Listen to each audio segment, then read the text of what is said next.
Hello, this is Evelyn Churan. Please hit the like button and subscribe to my channel.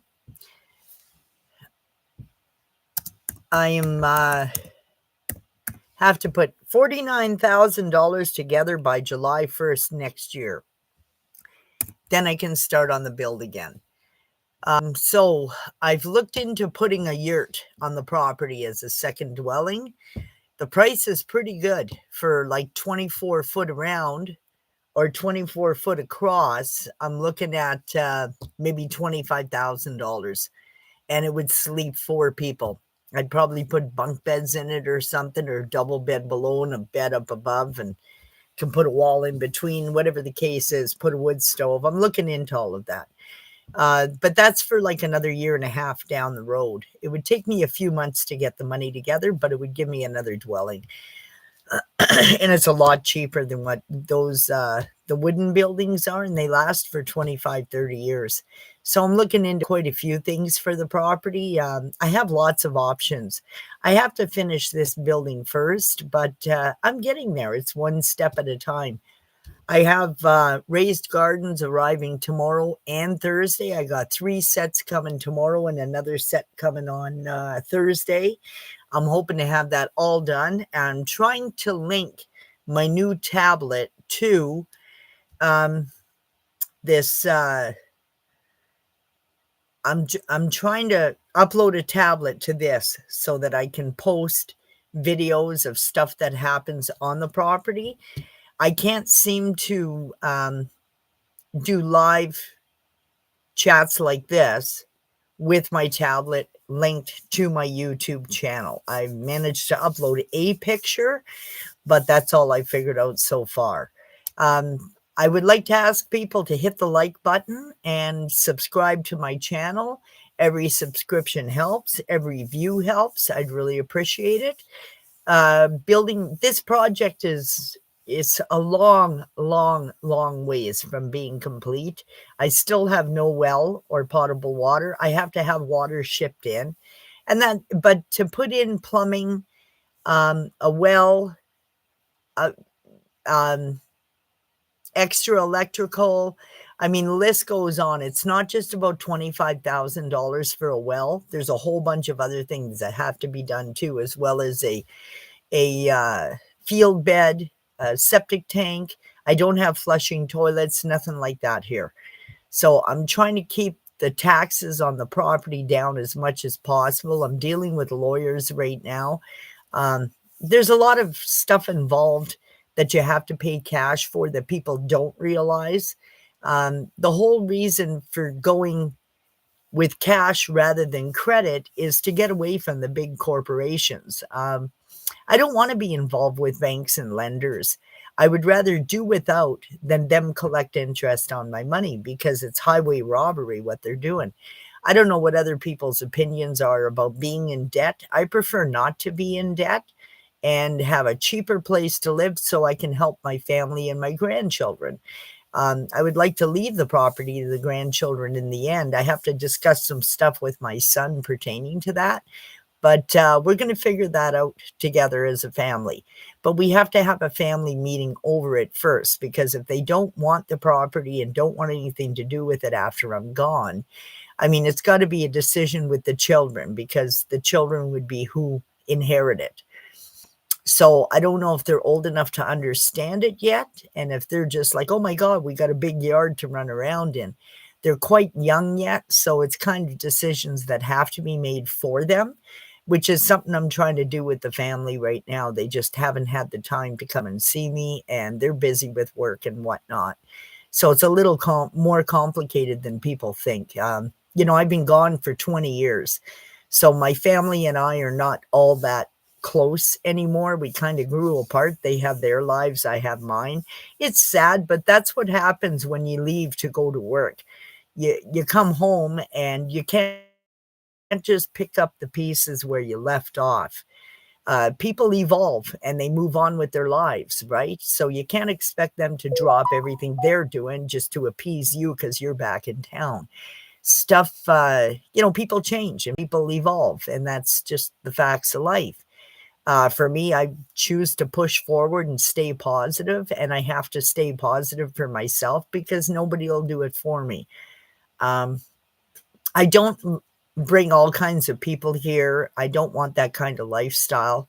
I moved into the bush because I like the peace and quiet. I don't like a lot of noise. I mean, I love hearing the laughter from my grandchildren and my family. I love talking to my son and stuff like that. But outside of that, outside of family, I really don't care too much for anything else. I've kind of lost interest in everything over the years. I got so used to living in work camps and keeping to myself and minding my own business and not having any friends or family around for 25 years and not having a dog around. Now I have a dog. It's been 25 years since I've had a dog, but he's fine. We get along great. And if I get lonely, I start talking to my dog, and the dog listens the whole time. That's one thing I got to say about dogs. They listen to your voice the whole time. And I pick up a bunch of hobbies. So, like, I'll make my own candles and everything, and I would rather have hobbies than negative energy in my life, and do something with that negative energy and turn it into positive energy. I'm a very positive person. I'm the kind of person that if there's 5 negatives, I'll turn it into 20 positives. It's just who I am as a person. I've always been like that.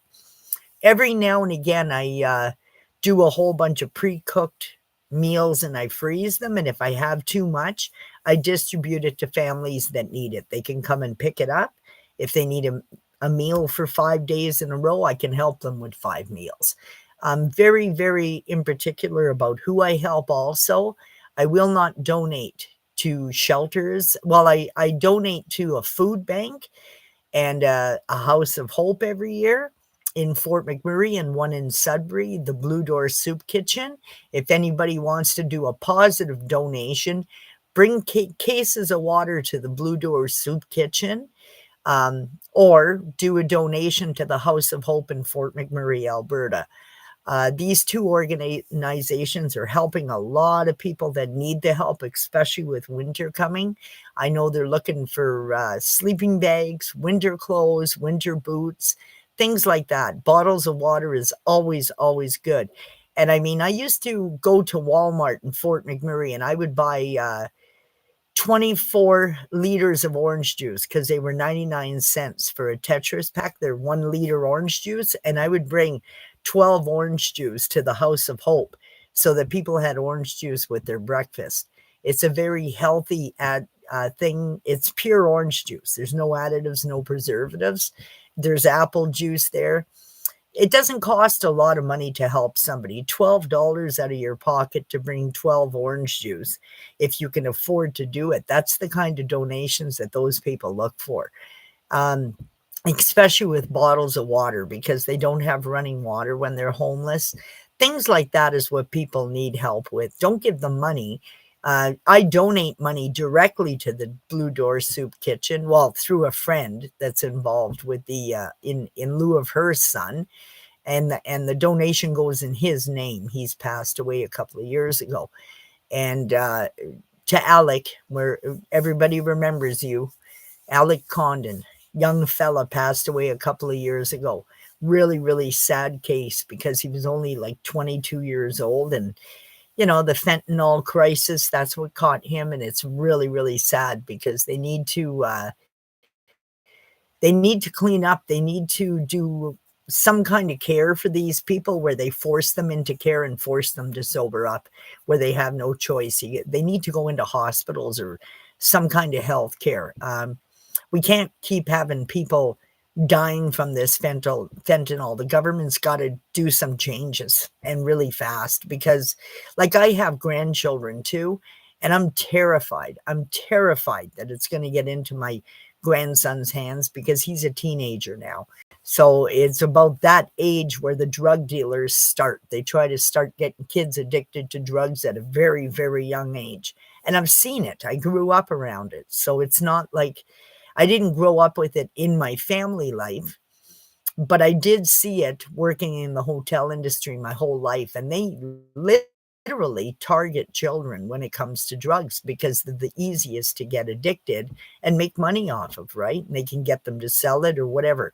It's easy to get them addicted. It's very, very sad to see that 13 and 14 and 15-year-olds are getting addicted so bad that they end up dead by the time they're 22, 25, 30 years old.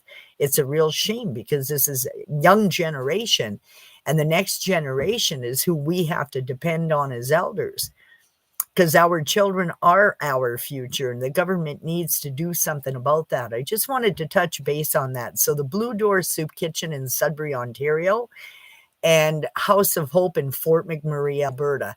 If anybody's out there listening to me, make a donation to them. Even if it's only $10 in food, every little bit will help.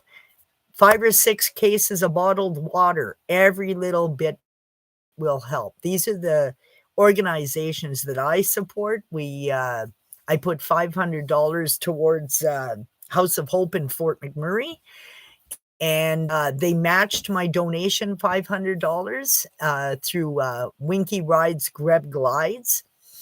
And Sam Langford now is the new German Shepherd that represents it. That's another friend of mine, and I know him from Fort McMurray with his German Shepherds. I don't know the Sam Langford, but I do have his baseball cap with his footprint on it. And they donated $500 of socks and underwear, undergarments for women, and $500 in socks and undergarments for men. So we raised $1,000 there just for socks and underwear. So these are the kinds of things that House of Hope and Blue Door Soup Kitchen needs to help these homeless victims, or whatever their situation is. Now, homeless shelters or Blue Door Soup Kitchen, it's a place where you can go and eat hot meals. They serve hot meals every day. I don't know their exact hours. You'd have to look it up on Facebook or online. They're in Sudbury. And even if you're a pensioner where your pension is only like $1,200 a month and you're finding after your rent, you just don't have money to eat, which seems to be the norm here in Canada now. I think you can, as far as I know, pensioners can go there for a hot meal too. It's open to anybody that needs help. There's food banks that are helping people. Don't forget to help our food banks. A lot of people do have a roof over their head and can't afford to buy food. So please help the Blue Door Soup Kitchen. You know, your anybody that's donating food. If you have extra cans of food, bring it forward if it's something that you can't use, or take if you need it.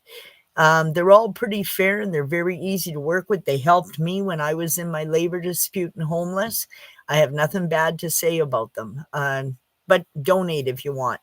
Anyways, that's my rant for the day, and I'm ramping up for the winter. I've got all of my supplies, and I'm thinking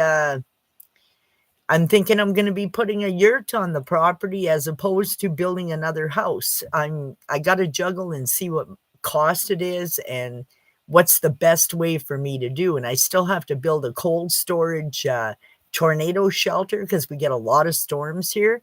So I need some kind of a tornado shelter. So it's something I got to look into all of this stuff. Plus I need potable water, a well. So I'm looking at still another $100,000 to develop the property easily.